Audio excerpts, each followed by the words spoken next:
Welcome to mega 9 box office. నేను Kavya. Global star Ram Charan ప్రస్తుతం పెద్ది అనే సినిమా చేస్తున్న విషయం తెలిసిందే. ఒక్క గ్లిమ్స్ తో పెద్ది సినిమాపై ఇప్పటి వరకు ఉన్న అంచనాలు రెట్టింపు అయ్యాయి. మార్చి 27న పెద్ది సినిమాను భారీ స్థాయిలో రిలీజ్ చేసేందుకు ప్లాన్ చేస్తున్నారు. అయితే పెద్ది తర్వాత చరణ్ సుకుమార్ తో సినిమా చేయాలి.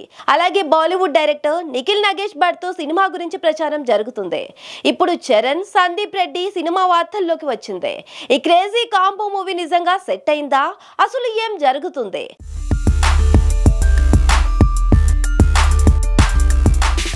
ఇండస్ట్రీలో ఎప్పుడు ఏం జరుగుతుందో, ఎప్పుడు ఏ ప్రాజెక్ట్ సెట్ అవుతుందో చెప్పలేం. అనుకున్న ప్రాజెక్టులు ఆగిపోవడం, అనుకోలేని ప్రాజెక్టులు సెట్ అవ్వడం జరుగుతుంటాయి. ఆ మధ్య చరణ్, సందీప్ రెడ్డి వంగ సినిమా అంటూ ప్రచారం జరిగింది. అయితే సందీప్ ఇప్పుడు ప్రభాస్ తో స్పిరిట్ మూవీ చేయాలి. ఆ తర్వాత రణబీర్ కపూర్ తో యానిమల్ సీక్వెల్ యానిమల్ పార్క్ చేయాలి. అలాగే ఐకాన్ స్టార్ అల్లు అర్జున్ తో కూడా సినిమాని ప్రకటించాడు సందీప్ రెడ్డి.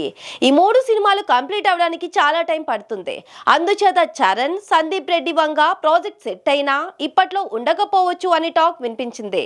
అయితే చరణ్ పెద్ది తర్వాత సుకుమార్ తో కాకుండా Kill movie director Nikhil Nagesh Bhat తో సినిమా చేయొచ్చు అని వార్తలు వస్తున్నాయి. ఆ తర్వాత సుకుమార్ తో సినిమా ఉండొచ్చు అంటున్నారు. ఈ లైనప్ మారినట్టే సందీప్ రెడ్డి లైనప్ కూడా మారే అవకాశం ఉంది. స్పిరిట్ కంప్లీట్ చేసి యానిమల్ పార్క్ తీయడానికి సందీప్ రెడ్డి రెడీగా ఉన్నా రణబీర్ రెడీగా ఉండాలి. రణబీర్ ప్రస్తుతం రామాయణం చేస్తున్నాడు. ఈ సినిమాతో పాటు మరో 2 సినిమాలు చేస్తున్నాడు. అందుచేత చరణ్, సందీప్ ప్రాజెక్ట్ అనుకున్న దానికంటే ముందుగానే సెట్ అయ్యే ఛాన్స్ ఉందని గుసగుసలు వినిపిస్తున్నాయి. మరి ఏం జరగనుందో చూడాలి.